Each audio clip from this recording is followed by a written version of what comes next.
In his address, President Tinubu presented the 2025 budget proposal highlighting the government's commitment to revitalizing Nigeria's economy. The budget targets for 34.82 trillion naira in revenue against a projected expenditure of 47.90 trillion naira, which includes 15.81 trillion naira for debt servicing, resulting in a deficit of 13.08 trillion naira. He described the budget as crucial for the country's future, projecting a decline in inflation from 34.6% to 15% and an improved exchange rate from 1,700 naira to 1,500 naira per US dollar. The president expressed optimism that these efforts would lead to a prosperous future for all Nigerians. And now to discuss this, we're joined by Head Fixed Income and FX, Chapel Hill Dunham Securities, none other than Oladipo Ajayi. Oladipo, it's good to have you join us. I mean, let's get started. Looking at, the projected bill revenue targets, more like for 2025, how realistic would you say, 34.8 trillion naira revenue target is it realistic? And what strategies can the government employ to meet this target? Well, firstly, I think it's a tall order because my view is premised on where we were currently, what we did currently this year. This current year is a budget of about 28 trillion, and we have a projection of about 18 to 19 trillion as in form of revenue for the year, and I'm not sure we have done extraordinarily well in that regard. So when you now want to actually input that into year 2035, I think that budget is actually a tall order, but it's not something that is not impossible, but just that the government need to actually cover a lot of ground around it. And when I saw the daily oil production at over 2 million barrels per day, it makes a lot of sense to me because it simply means that we are around about 1.8 million barrels per day now, and we're able to actually move to around 2 million barrels. It simply means that we'll actually be able to actually cover ground in that regard. And secondly, in terms of tax revenue, currently the government is trying to actually pass the tax reform bill. I feel that if this is actually go through the House and is successfully passed by the National Assembly, I think the better side of this reform is that it will further improve the revenue generating capacity of the government. It will somehow, one way or the other, be able to bring a lot of people into the tax bracket. And sincerely, the budget, the tax reform bill is not to burden Nigeria, but to just find a way to actually expand the tax net, which will actually bring a lot more people into tax bracket. So when you sum all together, it looks like something that is possible, but I feel that it's a tall order that the government needs to do more to actually achieve this lofty revenue value.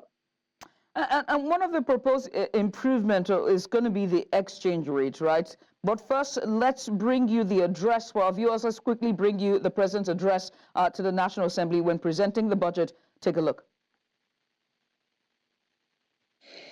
We are targeting 34.8 trillion naira in revenue to fund the budget. Government expenditure in the same year is projected to be 47.90 million naira, including a trillion naira, including 15.81 trillion naira for debt servicing. I promise we have to bring this down. A total of 13.0 trillion naira, or 3.89% of GDP, we make up the budget deficit. That is achievement. This is an ambitious but necessary budget to secure our future. The budget projects inflation will decline from the current rate of 34.6% to 15% next year, while the exchange rate will improve from approximately 1,700 naira per dollar to 1,500 naira, and a base crude oil production assumption of, say, 2.06, that's 2.5 million naira per day. The projections are based upon the following observations. Reduced importation of petroleum products alongside increased export of finished petroleum products. Bumper harvest driven by enhanced security, reducing reliance on food imports, increasing foreign exchange inflows through foreign portfolio investments, higher crude oil output and export coupled with a substantial reduction in upstream oil and gas production costs. Key priority areas: rebuilding Nigeria. Our budgetary allocation underscore this administration's strategic priorities, particularly in advancing renewable agenda and achieving its developmental objectives. The highlights of the 2025 budget allocations: defense and security, 4.91 trillion naira. Infrastructure, 4.06 trillion naira. Health, 2.48 trillion naira. Education, 3.5 trillion naira. The highlights of the 2025 budget allocations: defense and security, 4.91 trillion naira. Infrastructure, 4.06 trillion naira. Health, 2.48 trillion naira. Education, 3.5 trillion naira. Joining us to discuss this further, that was, first of all, the President, President Tinubu there, giving the speech at the National Assembly, presenting the 2025 projected budget. With us is Oladipo Ajayi. He is the head fixed income and FX Chapel Hill Dunham Securities. Mr. Ajayi, you've listened to the President, but my final question for you before I let you go, and it's pretty much about our debt servicing, with 15.81 trillion naira allocated for debt servicing with the 2025 budget. How sustainable is Nigeria's current debt profile in the context of economic growth for the country? Well, I think our debt sustainability is actually getting to a level where we need to be very, very cautious.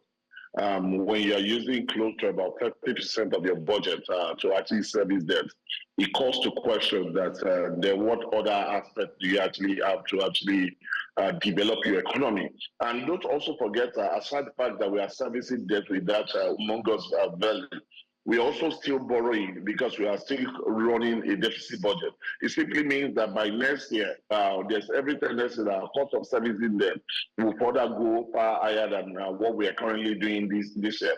So, Michael, it's a great concern for me. I understand the fact that you need to borrow for you to actually develop your economy. But I think we are actually throwing caution to the winds. And aside that also, and I think that the aggressive borrowing spree for this year is having huge impact on our borrowing capacity.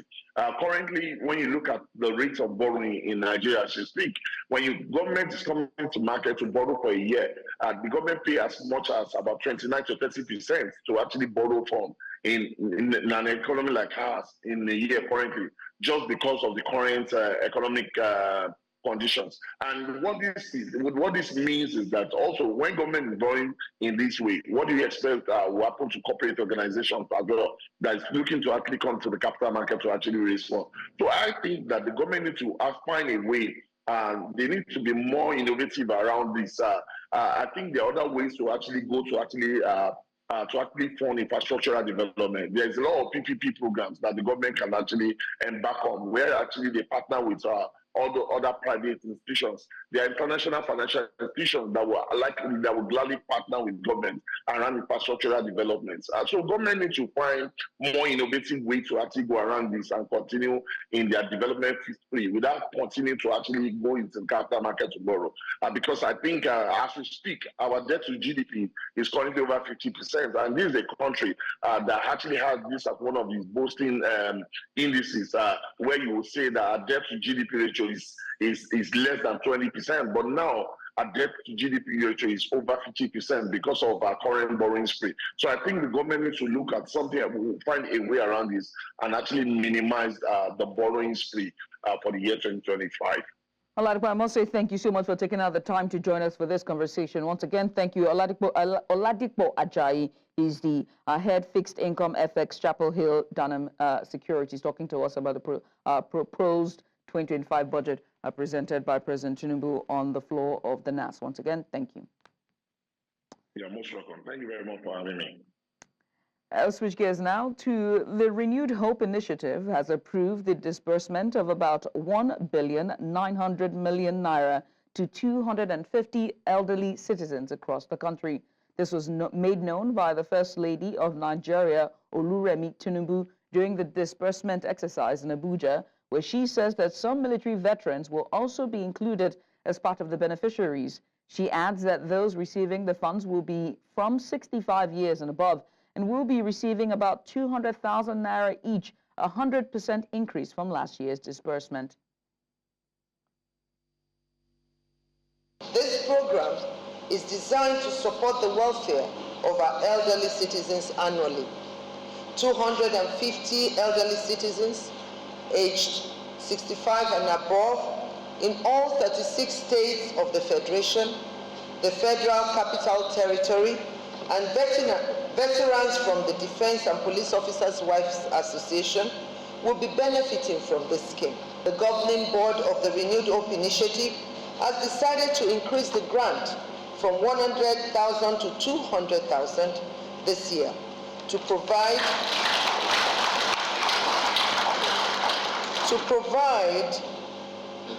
further support to our elderly citizens during this festive season. A total of 1,900 million naira will be disbursed across the nation. And now to security matters. The National Bureau of Statistics says Nigerians paid more than 2.23 trillion naira in ransom between May 2023 and April 2024. In its latest report, the NBS recorded 51.89 million crime incidents across households, with the Northwest reporting the highest at 14 million cases, while the Southeast reported the lowest at 6 million. Rural areas experienced more crimes with 26.5 million cases compared to 25.3 million in urban areas. Among households affected by kidnappings, 65% reportedly paid ransom, with an average payment of 2.67 million naira per case. 4.14 million households also experienced home robberies, but only 36.3% reported incidents to the police, citing distrust in law enforcement. Phone theft emerged as the most common individual crime, with 13.8% of victims reporting such incidents. Meanwhile, the Federal Capital Territory has recorded a significant decline in kidnapping incidents, marking notable progress in its fight against crime. Director of Security Services Adamu Gwari said months have passed without any reported kidnappings, a stark improvement compared to 2023, when such crimes were at their peak. Gwari credited this success to the unwavering commitment of FCT Minister Nyesom Wike, particularly in addressing security challenges in rural communities. Speaking at a year-end briefing, He emphasized that enhanced security measures and increased support for law enforcement agencies have been central to the progress achieved. The FCTA has also implemented a system of monthly crime statistics to guide security operations and strengthen intelligence sharing with the Office of the National Security Advisor. In watching news now on News Central Television, we go on a short break, but when we return, we'll tell you about the PDP as they react as Edo Assembly suspends 18 local government chairmen and vice chairmen. We have the details shortly. Stay with us.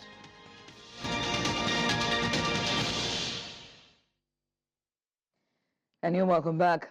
The Edo State chapter of the People's Democratic Party has condemned the suspension of the state's 18 local government chairmen and their deputies as the Edo State House of Assembly following Governor Monday Okpalo's directive. In a statement by caretaker chairman Tony Aziegbimi, the PDP described the action as unconstitutional, asserting that the affected officials were denied the chance to defend themselves. The party criticized the move as a violation of a ruling by Edo State's Chief Judge, Justice Daniel Okugboa, and the Supreme Court's judgment affirming local government autonomy. The PDP also argued that the governor lacks the authority to demand financial statements from the local government areas, given their constitutional independence. And now to discuss this, we're joined by legal practitioner Elvis Asia. Elvis, thank you so much for coming on. I mean, let's just talk about basically the provisions of the Nigerian Constitution. What are the provisions or other laws that might the Edo State House of Assembly have violated by suspending all local government chairmen and vice chairmen? The status of the local government and what the Constitution says is that local government must be democratic. What we must have in our country is a democratically elected local government council. What that means is that once a local government council chairmen are elected by the people, they are not answerable to the governor. They are not employees of the governor, and so the governors cannot, be demanding statement of accounts from them. And again, if you look at the recent decision of the Supreme Court, which has effectively given local government councils autonomy, we are manner they manage allocations from the federal government. So this action of the governor or this action of the Edo State House of Assembly is clearly unconstitutional. It is illegal, and it's very sad that it is happening. I've just mentioned that the Constitution at all times dictates that we must have a democratically elected government council. You cannot suspend and put in any other person there. The Supreme Court has also decided that the local government system, they have the right to manage their funds and resources as they get to the reputation account. And on this particular occasion, there's an order of the court restraining this sort of action. This is a clear,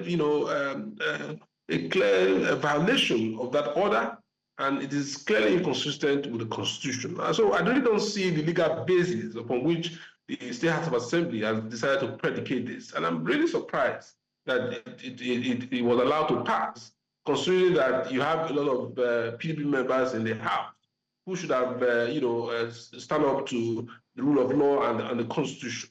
Clearly, this is unconstitutional, and it's a hope that those concerned will take appropriate steps to clearly set it aside. Because what it simply means is that if you don't have a democratically elected local government council, you are not entitled to allocation. That is the current position of the law in Nigeria. And you want to deny 18 local government councils in the states of funds simply because of your political agenda. I think this is really, uncalled for, and it's really uncalled for and unconstitutional. And one has to ask about, just how does this action align with or, violate the principles of local government autonomy as guaranteed under Nigerian law, just to be clear? The Constitution provides that the local government, must be democratically elected. So you must have a democratically elected local government council. What that means is that the people, the local government, the chairman, elected local government chairmen are answerable to their local governments and the councillors that are appointed from the various wards making up each local government. And with the Supreme Court decision, financial autonomy has been given to local governments. So they are now supposed to get their allocations directly from the federation account and be able to spend it the way they want, in line with their policies. And they can only be held accountable by the councillors at local government level or by security agencies where fraud, embezzlement, and other malfeasance are established, or petitions are written in that regard. So this action clearly violates, the autonomy of the local government system, which is now guaranteed not just by the Constitution, but by the interpretation of the Constitution by the highest court of this country, which is the Supreme Court of Nigeria. It's unfortunate that we want to go back to the dark days before the Supreme Court decisions, where new governors, always go by this playbook of dismantling the government system in the country or in their states with a view to gaining political control. And of course, with a view to also gaining control of the purse of the government. This is an affront on the autonomy of the government system as guaranteed by the Constitution.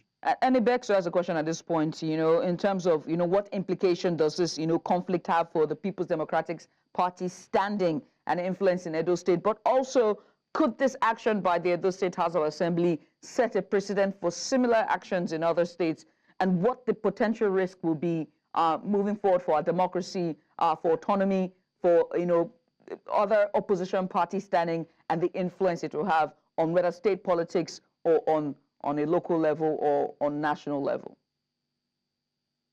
It sets a very dangerous precedent. We all thought that with the recent decision of the Supreme Court upholding the autonomy for local governments and ensuring that they have financial autonomy and all of that, we thought that decisions like this would be a thing of the past. But by reenacting it, going back to the old playbook that other governors have used in the past, it will be setting a very dangerous precedent. I think it happened also in Lagos, in one of the local governments in Lagos, where a local government chairman was suspended recently. This must be nipped in the bud, and I think one of the steps that will have to be taken is to go by the Supreme Court decision, which is that funds should not be allocated to local government system. Local government are not managed by democratically elected council chairman. So if you are now managing the local government system by persons you claim to be seniors, members of staff of those council, what you have done is that those people are not elected by the people. And so by going by this decision of the Supreme Court, they are not entitled to receive allocation. And you can imagine the untold hardship that will be meted on the people, innocent members of all these local governments across the state. But like I said, this is a dangerous precedent that must be addressed right now, because otherwise other states will follow. Because we saw a lot of elections at the local government councils in the country following the Supreme Court decision, unlike in the past, where the governors were pretty much running the government system with their whoever they choose. And of course, what also meant that they had unrestricted access to the port from local government. But with the Supreme Court decision, we thought that this would be a thing of the past. And now, with this kind of development, it might embolden other states to follow suit. And that is why it is very, very important that the appropriate steps be taken by all stakeholders to ensure that this aberration does not stand. Well, I must say thank you, Elvis, for just taking out the time to just really have this conversation with us. Once again, many thanks. Elvis Asia, he's a legal practitioner speaking to us on the recent move by the Edo State government regarding local government chairman and vice chairman, and the PDP surprised by their move. Once again, many thanks. Thank you for having me on the program. Let's switch gears now, as Nigeria's federal government has assured youths in the country, especially residents at the grassroots communities, of inclusive governance. This was made known by Nigeria's Minister of Youth Development during a media parley with newsmen and senior officials of the ministry in the nation's capital, Abuja. Our correspondent Joshua Imarai tells us more. The need to empower young Nigerians and create a sustainable ecosystem for their growth and development took center stage during this media parley held by the Minister of Youth Development in the nation's capital, Abuja. Speaking at the engagement, which was attended by senior ministry officials and members of the press, the minister says that all hands must be on deck to ensure young Nigerians, particularly at the grassroots level, benefit from inclusive governance. We need to reach the grassroots. We need to get down to those ministries of youth in all states. We call on states that does not have ministry of youth, that we are the largest percentage. And that is my first work to give to the National Youth Council of Nigeria, to go down to those states, look critically to those states that does not have ministry of youth, to come up with a ministry of youth and empower the ministry of youth. He says that the ministerial order will be sent to the National Youth Service Corps to ensure that several youth corpers are posted to the area of study. I've made a ministerial order and I'll send it down to NYSC because we are the supervisory ministry, that all corps members, all, should be posted to their area of study. And we also remove the barrier that NYSC cannot serve in oil company, NYSC cannot go to bank, NYSC cannot go to village, NYSC cannot go to this. We remove the barrier that NYSC corps members can serve anywhere. The minister also adds that plans are underway for the preparation of a national youth confab. He says that the confab will not only accommodate youth residents in the capital, but will ensure inclusion for those in rural areas and other constituencies. In Abuja for News Central, I am Joshua Imarayi. The preliminary report by Nigeria's Safety and Investigation Bureau has revealed that a crashed Sikorsky S-76C+ helicopter in October the 24th, 2024, which claimed 8 lives around the Finima area of River State, southern Nigeria, did not have a solid-state cockpit voice recorder. The Director General of the NSIB, during the release of the report, including 6 other air incidents in the country, urged the Nigerian Civil Aviation Authority to ensure strict compliance to the Nigerian Civil Aviation regulations, requiring that all helicopters with a maximum takeoff mass of over 3,175 kg and up to 7,000 kg be fitted with a flight data recorder. Amadin Uyi reports. The picture of the Sikorsky S-76C+ helicopter, operated by East Wing Aviation Logistics Services Limited after the crash. The Director General of the Nigeria Accident and Investigative Bureau gave chilling details of the crash. The aircraft crashed into the Atlantic Ocean and disintegrated. The main wreckage was found at coordinates 04 degrees 1337 north and 008 degrees 1922 east at a depth of 42 meters. While approaching the crash area, fuel was observed on the surface water. Helicopter debris and some personal belongings of the flight crew and passengers were scattered all over the area. The search and recovery operation continued day and night for 14 days. It was characterized by violent ocean currents and waves, heavy rains, and strong winds. The DG, during the release of the preliminary report of the accident, including 6 others which occurred around the country, says that no crew members survived the crash. The occurrence was not survivable as the helicopter disintegrated upon impact with the water surface and its various parts scattered. The crash occurred in the ocean about 1.4 kilometers from NNPC, FPSO Num Antan, at the Bight of Bonny, Finima. Some life vests and 3 bodies were recovered from the crash area. Some of the bodies recovered had inflated life vests on them. The Nigerian Safety and Investigation Bureau is calling on airline operators, including regulators, to ensure that they obey standard safety procedures in the interest of protecting lives of citizens. In Abuja for News Central, I am Amadin Uyi. To the power sector, Akwa Ibom State Governor Umar Eno has declared a state of emergency in the power sector, stressing the critical need for uninterrupted electricity supply to stimulate economic growth. Speaking at the ESCO ministerial briefing, Eno underscored the strategic importance of reliable power in achieving the state's development objectives. He announced plans to convene a power summit between January and March 2025 to address prevailing sector challenges and chart a sustainable course forward. The governor also expressed concern over the state's 40 billion naira debt to Agro Gas, the gas supplier for the Ibom power plant. Now, despite the financial hurdles, Eno reaffirmed his administration's commitment to delivering a 24-hour power supply to boost industrial activity and drive economic transformation across the state. Christmas season is a period of celebration and merry-making.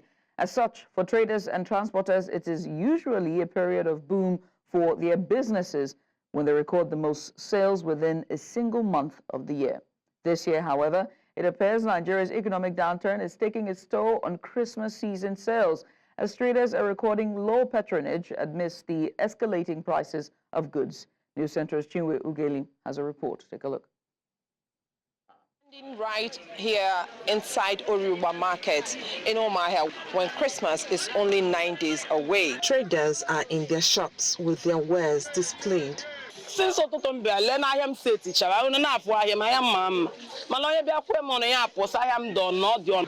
are very costly. Everything, virtually everything in the market is expensive. Madam, how much is your achara? You see, this achara I'm holding that is used to make Abia State local delicacy known as Ofe achara used to be 100 naira, but right now it is 200 naira. Because of the higher price of the commodity, people are not coming inside to buy the market. Although these prices will still soar before Christmas, they can still make some sales within the time. Maybe from next week now, you see people coming in, buying things. A comparison of the prices of things in the market indicates that 50 kilogram of rice was sold at 70,000 naira in 2023, but in 2024, it is selling at 120,000 naira. 5 liters of vegetable oil was sold at 8,500 naira, but in 2024, it sells for 18,000 naira. 150 kg bag of onions was 110,000 naira in 2023, but it is now 350,000 naira. A pint of fresh tomatoes was 4,000 naira last year, but in 2024, it is 6,000 naira. It was not how it was before. Maybe someone would be like, how can I buy 4 pieces of onions at a rate of 1,000 naira? And I felt pity for people buying it. Even me, I felt pity for myself too, because it's not easy. The traders say they have no control of the market price because they only sell as they buy. We don't buy on credit, but when they come to the market, because of lack of cash, they'll keep like begging you. Find out someone will buy something of 20,000 and pay like 3 times. The people say they are overwhelmed by the development, but will still celebrate Christmas. We virtually celebrate the birth of Christ. Transportation fares are yet to increase for travelers. Due to the high cost of things in the market and the inflation of things around us, how the cost of fuel and nothing. So that's why we have less passengers. Like before, by this time, you see people trooping from north, south, and every other place, Lagos, Abuja, all this place. But based on transport, now people are no longer coming like that. By this same time in 2023, traders and customers were complaining about the cost of things, but little did they know that in a year's time, the prices of commodities would have doubled. In Omaha for News Central, I am Chinwe Ugeli. As the 45th Miss Nigeria pageant draws near, the chairperson of the Miss Nigeria board, Rita Dominic Os, has shared her vision for the competition during an interview on News Central's television talk show, Jasiri. When asked why she accepted the role, the acclaimed actress and filmmaker expressed her passion for empowering young women. She highlighted a long-held ambition to alleviate Miss Nigeria into the pageant in Africa, akin to Miss America, where winners focus on impactful community projects rather than competing internationally. Rita Dominic Os also stressed that the pageant transcends conventional beauty standards, celebrating contestants of diverse shapes, sizes, and heights, reinforcing the message that beauty is multifaceted. At the Miss Nigeria organization, we do not have height criteria because we believe that beauty runs deep. It runs across, right? So we don't have that height criteria.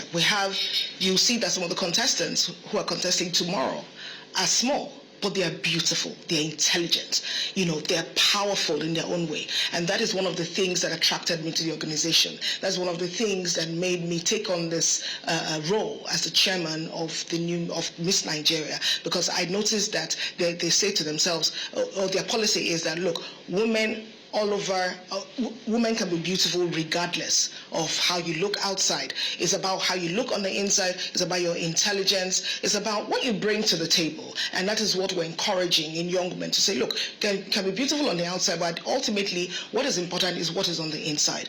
We're saying, look, you're beautiful, but what more do you bring to the table? Because at the end of the day, it's your intelligence that will give you a seat at the table where men sit.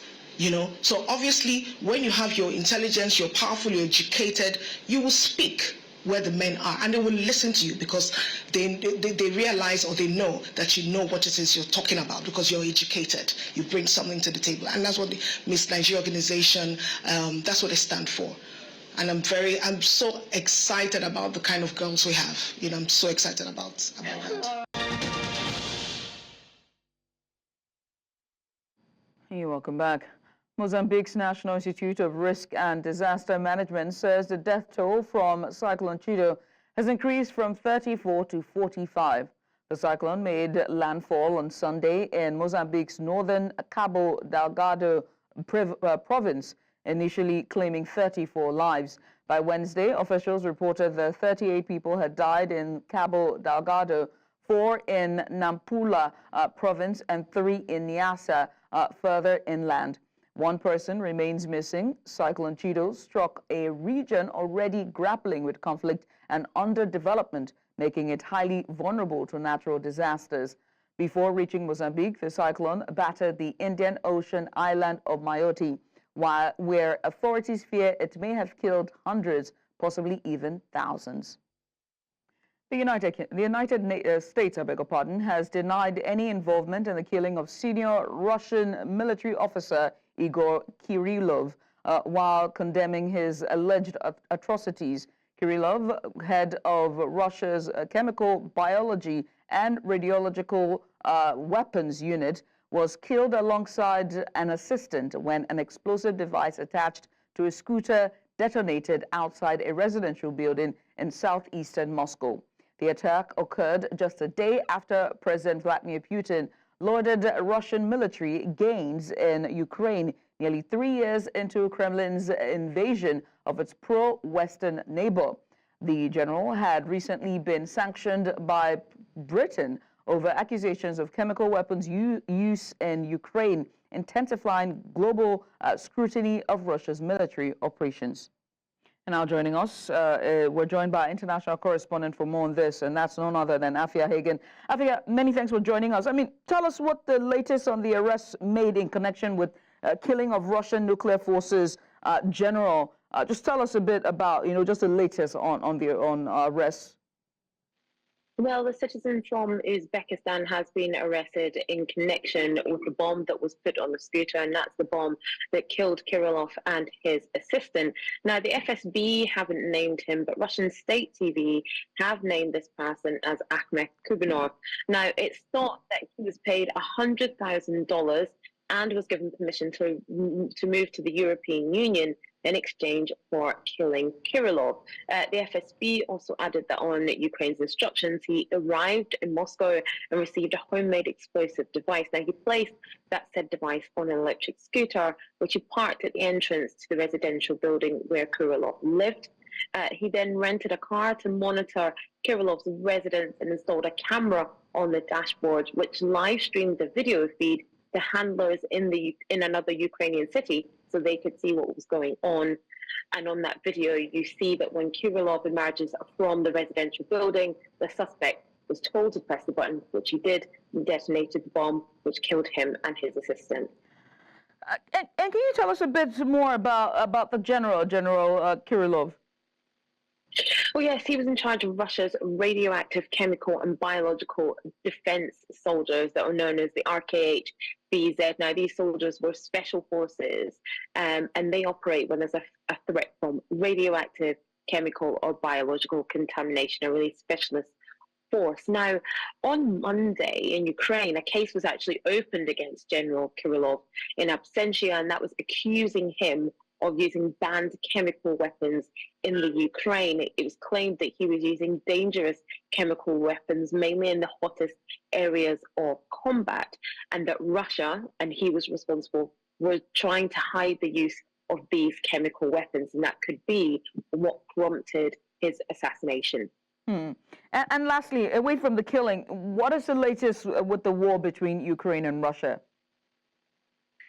Well, North Korean troops have been deployed and are being used in Russia, and that is really having an effect at the moment. Because of that, forces are moving at their fastest pace in eastern Donetsk region of Russia. That's according to a top commander yesterday evening that said that.